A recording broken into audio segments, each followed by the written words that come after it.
What's the meaning of apologist?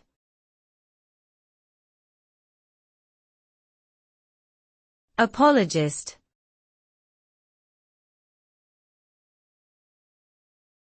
Apologist.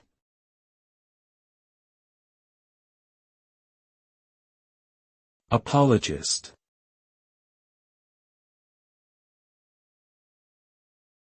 Apologist.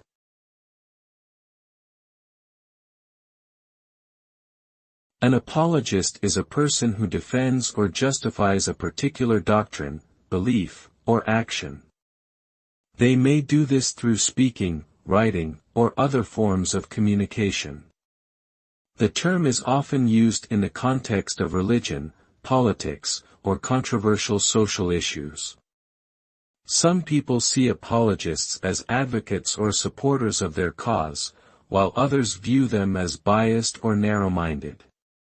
Regardless of one's opinion, apologists play an important role in shaping public opinion and influencing decision-making. Their arguments may be persuasive and make a significant impact on how society views certain topics.